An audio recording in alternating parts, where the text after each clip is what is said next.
तो दोस्तों आज मैं आपसे एक बहुत ही सीरियस मुद्दे पर बात करने वाला हूँ।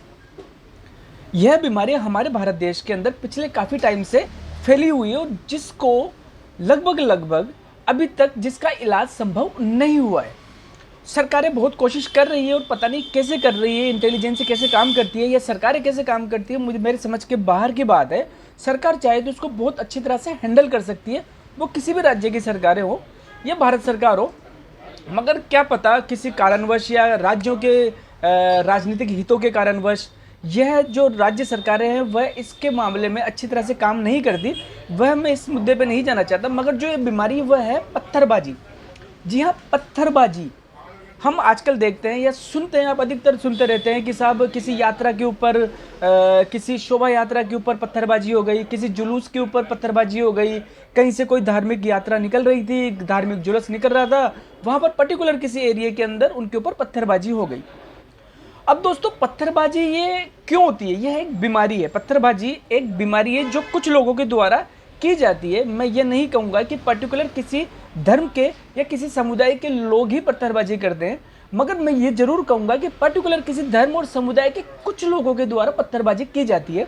इसमें सारे धर्म या संप्रदाय के लोग शामिल नहीं होते। अगर कोई धर्म या संप्रदाय के लोग भी अगर पत्थरबाजी करें तो वो कुछ लोग उसके अंदर शामिल होते हैं, सबके सब उसमें शामिल नहीं होते। अब ये पत्थरबाजी जो है वह आप अगर नोट करोगे तो पत्थरबाजी अधिकतर उसी एरिया में होती है जहां पर किसी भी एक धर्म के बहुल लोग निवास करते हैं। ठीक है, मतलब जहां पर किसी एक धर्म के, वो कोई सा भी धर्म हो सकता है, उस धर्म के लोग एक एरिया के अंदर, मतलब 100 मीटर 200 मीटर 500 मीटर के एरिया में उसी धर्म के लोगों की अधीनता होती है जहां पर वह ज़्यादा लोग निवास करते हैं और वहीं पर पत्थरबाजी होती है। आपने अधिकतर ये पैटर्न नोट किया होगा, जहां पर भी पत्थरबाजी होती है वहां पर या तो कोई मार्केट होता है या फिर कोई मोहल्ला होता है या जहां से वो शोभा यात्रा निकल रही होती है। तो वहां पर ज़्यादा से ज़्यादा जो पत्थरबाजी के जो किस्से सुनाई देते हैं या जो पत्थरबाजी की घटनाएं होती है वह आप नोट करना, एनालाइज करना कि वो लगभग 50-100 घर होते हैं वहां पर। वो 100 मीटर के अंदर भी हो सकते हैं, 200 मीटर के अंदर भी हो सकते हैं या फिर मैक्सिमम आधा किलोमीटर से होते हैं, इससे ज़्यादा एरिया में नहीं होते। तो उसी पर्टिकुलर एरिया के अंदर पत्थरबाजी होती है। अब पत्थरबाजी कौन लोग करते हैं ये सब जानते हैं।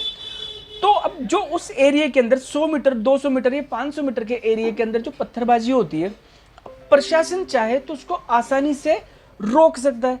अब कैसे रोक सकता है? देखिए, इंटेलिजेंस और पुलिस वालों को सब कुछ पता होता है। एक डायलॉग है कि अगर पुलिस वाले अपने पे आ जाए ना तो कोई मंदिर के बाहर से चप्पल भी नहीं ले जा सकता। तो आप ये सोचिए कि जब हम जैसे, आप जैसे और मुझ जैसे नॉर्मल आदमियों को पता है कि यार वो इलाका संवेदनशील है, तो पुलिस वालों के पास, इंटेलिजेंस के पास तो रिपोर्ट होती है ना। तो जब भी कोई शोभा यात्रा निकलती है तो यह प्रशासन की जिम्मेदारी होती है कि आप जब किसी भी शोभा यात्रा को या किसी भी जुलूस को या किसी भी धर्म का हो सकता है वो, उसको अगर आप इजाज़त देते हो कि आप यहाँ से लेके वहाँ तक जाओगे तो वह जुलूस या शोभा यात्रा अपने प्रारंभ से लेके अंत तक सकुशल पहुंचे, ये प्रशासन की जिम्मेदारी होती है। अब प्रशासन ने जब उसको इजाज़त दी है तो प्रशासन क्या कर सकता है, यह मैं आपको एक बहुत आसान तरीके बताता हूं जो इसको रोका जा सकता है। तो प्रशासन क्या कर सकता है कि जब प्रशासन को पता है कि पर्टिकुलर ये 100 मीटर का एरिया या 200 मीटर का या 500 मीटर का एरिया, भाई जो शोभा यात्रा निकलती है 5-10 किलोमीटर की होती है, तो पर्टिकुलर ज़्यादा से ज़्यादा आधा किलोमीटर, 500 मीटर का एरिया आधा किलोमीटर होता है, वहाँ पर अगर ऐसी घटना हो सकती है तो प्रशासन क्या कर सकता है? देखिए, पत्थरबाजी के अंदर बहुत सारे पत्थर फेंके जाते हैं, वो इंस्टेंट नहीं आ सकते। इतने सारे पत्थर, इतने सारे घरों के अंदर इतने सारे पत्थर इंस्टेंट आ ही नहीं सकते। हमारे घर पे आओ आप, हमारी छत पर आपको एक पत्थर ढूंढने से भी नहीं मिलेगा, तो इतने सारे पत्थर कहाँ से आ गए? तो इसका मतलब है कि यह पत्थर पहले से ही जमा किए जाते हैं। तो प्रशासन ये कर सकता है कि वह ड्रोन के द्वारा जहां पर संवेदनशील जगह है, मैं आपको सच बता रहा हूं, ऐसी शोभा यात्रा या जुलूसों में कोई एक जगह ऐसी होती है संवेदनशील जहां पर यह घटना हो सकती है, तो उस घटना पर जो पुलिस वाले हैं, जो प्रशासन है, वह ड्रोन से छतों पर देख सकता है कि किन किन छतों के ऊपर पत्थर पड़े हुए हैं, और जिन जिन छत के ऊपर पत्थर मिल जाए उन छत वालों को बुलाओ और उनको प्यार से समझाओ। पहली बार उनको अच्छी तरह से प्यार से समझाओ कि भैया अब आपकी छतों पर पत्थर नहीं होने चाहिए। दूसरी बार मिल जाए तो दूसरी बार भी उनको प्यार से समझाओ कि भैया आपको हमने चिन्हित कर लिया, अब आपकी छतों पर पत्थर नहीं होने चाहिए। अगर तीसरी बार भी मिलते हैं तो उनको अच्छी तरह से बुलाइए और उनके पीछे से बांसुरी बजाइए। बांसुरी का मतलब समझ रहे हो ना, प्रशासन जैसे बजाते हैं, ऐसा उनका इलाज कीजिए कि दोबारा वह पत्थर अपने घर बनाने के लिए भी पत्थर मंगवाएं तो वो सड़क पे ही रखे, छत पे ना लेके जाए। एक तो ये तरीका है। दूसरा तरीका ये है कि जब शोभा यात्रा निकल रही हो उससे थोड़ी देर पहले या उसके एक दिन पहले पुलिस वाले 2-2, 5-5 का ग्रुप बना के, उनको पता है कि पर्टिकुलर इस एरिया के अंदर पत्थरबाजी हो सकती है, तो वहां पर पुलिस वाले चेकिंग करने के लिए छतों पर आराम से जा सकते हैं। पुलिस वाले कोई नहीं रोकता। अगर आप कोई पुलिस वाला हमारे घर में आएगा और बोलेगा कि मुझे तुम्हारी छत चेक करनी है, तो आप कर लीजिए, क्या दिक्कत है भाई, हमारे घर में आइए, चेक कीजिए, हमें क्या प्रॉब्लम है। हमारे घर में कोई छत पे कोई बॉम्ब थोड़ी रखा हुआ है जो हमें डरने की जरूरत है। जो गलत करेगा वो डरेगा। तो पुलिस वाले यह चेक कर सकते हैं छतों के ऊपर जाके कि किन किन घरों की छतों पर पत्थर रखे हुए हैं। 2 काम हो सकते हैं। तीसरा काम यह हो सकता है कि अगर पुलिस वाले इतना भी नहीं करना चाहते और पुलिस वाले सबक सिखाने के मूड में हैं, समझ रहे हो, कि दोबारा कोई करे ही नहीं, तो क्या किया जाए कि शोभा यात्रा निकाली जाए या जुलूस निकलने दिया जाए और जिस घर से पत्थरबाजी हो रही है उनको चिन्हित कर लो, वीडियो कर लो, फोटो खींच लो, और जहाँ जिस घर में से पत्थर फेंक रहे हैं, मैं आपको बताता हूँ, मुश्किल से 10-20-50 घर में से पत्थर फेंके जाते हैं, बाकी ज़्यादा घरों में से नहीं फेंके जाते पत्थर। सारे के सारे इसमें शामिल नहीं होते, क्योंकि कुछ छोटी मानसिकता वाले लोग ही इसमें शामिल होते हैं। तो उनको चिन्हित कर लीजिए और उनको एक एक बुलाकर उनकी अच्छी तरह से सेवा पूजा कीजिए। ऐसी सेवा कीजिए कि दोबारा वो सेवा का मौका दे ही नहीं आपको। समझ रहे हो ना मेरी बात को? आप पुलिस प्रशासन कैसा सेवा करता है वैसे ही उनकी सेवा कीजिए। मैं किसी को भड़का नहीं रहा, ना ही कुछ कर रहा हूँ, मैं सिर्फ एक सॉल्यूशन बता रहा हूँ जो प्रशासन कर सकता है। अच्छा साहब, ये तो प्रशासन ये कर सकता है कि पहला कि वो ड्रोन से निगरानी रख सकता है, दूसरा कि वो छतों को जाके चेक कर सकता है, तीसरा पत्थरबाजी होने के बाद में वहाँ पर जो पुलिस वाले होते हैं वह वीडियो वगैरह बना ले और उसके बाद में जहाँ जहाँ से भी पत्थरबाजी हो रही है वह किसी भी धर्म किसी भी मजहब के हो, उनको अच्छी तरह से उनकी खातिरदारी करो ताकि वह दोबारा आपको खातिरदारी का मौका ही ना दे।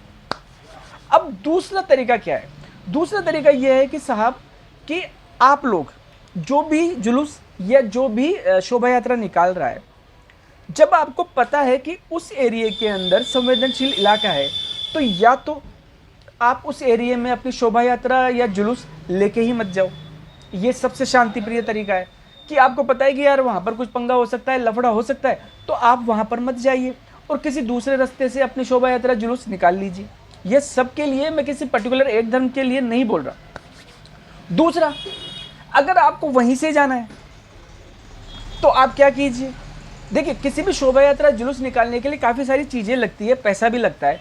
तो जब आपको वहीं से लेके जाना है तो फिर आप आपके गूदे में इतना दम रखिए कि जो आप शोभा यात्रा निकाल के लेके जा रहे हैं वहाँ पर, तो वहाँ पर कोई भी अगर आपका स्वागत करता है तो उसको 10 गुना उसका स्वागत कीजिए आप।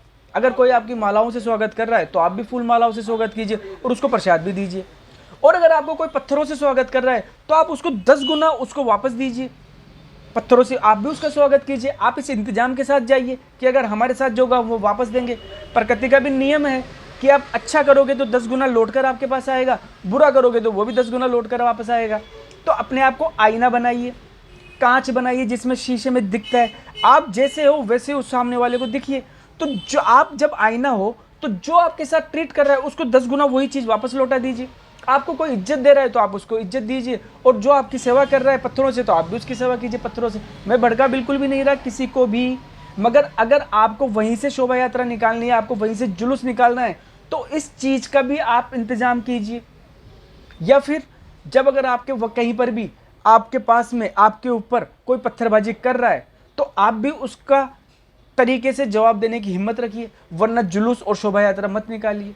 देखिए, give respect and take respect. मैं कभी भी ये नहीं कहता कि आप कोई भी हिंसा कीजिए, आप कुछ भी कीजिए, मगर प्रशासन को इसके ऊपर ध्यान देना चाहिए। दूसरा, अगर आपके साथ कोई कुछ कर रहा है तो जब भीड़ आपके साथ कुछ कर रही है तो आप भी तो भीड़ ही होते हो, आप भी उसका जवाब आपको उस समय देना ही चाहिए ना भाई। आत्मरक्षा के लिए तो आप भी कर ही सकते हो ना। आपके ऊपर अगर कोई पत्थर फेंक रहा है तो आत्मरक्षा के लिए आप भी तो पत्थर फेंक सकते हो उसके ऊपर, आप भी तो उसका जवाब दे सकते हो। यकीन मानिए, अगर प्रशासन इस तरह से चले तो दोबारा कोई पत्थर नहीं फेंकेगा। और अगर कोई भी जुलूस वाला या कोई भी शोभा यात्रा वाला इस टाइप से अगर give respect and take respect के फॉर्मूले पे चलेगा, अगर कहीं पर भी आपने जवाब देना चालू कर दिया, भाई आपके ऊपर कोई पत्थर फेंक रहा है, आपके कोई थप्पड़ मार रहा है, तो आप क्या उसके थप्पड़ नहीं मारेंगे? आपके पास कोई चाकू लेके आ रहा है और आपको मर्डर कर रहा है, तो आप इस डर से कि यार कहीं मैं इसको बचने के चक्कर में मेरे हाथ से इसका मर्डर हो जाएगा तो साला मेरे को फांसी हो जाएगी, तो क्या आप अपनी रक्षा नहीं करोगे? हमें संविधान भी, कानून भी इसकी इजाज़त देता है कि आप सेल्फ डिफरेंट क्या बोलते हैं, अपने सेल्फ डिफेंड में आप सामने वाले को नुकसान पहुंचा सकते हैं। अगर कोई आपकी जान लेना चाहता है तो आप अपनी रक्षा के लिए उससे बचोगे। तो ऐसे ही जब आपके ऊपर कोई पत्थर फेंक रहा है बेवजह, तो आप भी अपनी रक्षा के लिए उचित कार्रवाई करोगे। इसलिए जो मैं ये कह रहा हूं, ये कोई भड़काने वाला बयान नहीं है, मैं सिर्फ सीधी बात कह रहा हूं कि जो आपके साथ जैसे ट्रीट कर रहा है वैसे ही आप उसके साथ ट्रीट कीजिए। आपको जो दे रहा है उसको 10 गुना वही वापस लौटा दीजिए। मैं कह रहा हूं एक बार कहीं पर कुछ हो गया तो पत्थरबाजी की ये घटनाएं सारी बंद हो जाएगी। तो दोस्तों, हमेशा आईना बनिए, जो आपको जो दे रहा है वही उसको लौटाइए। जय हिंद, जय भारत।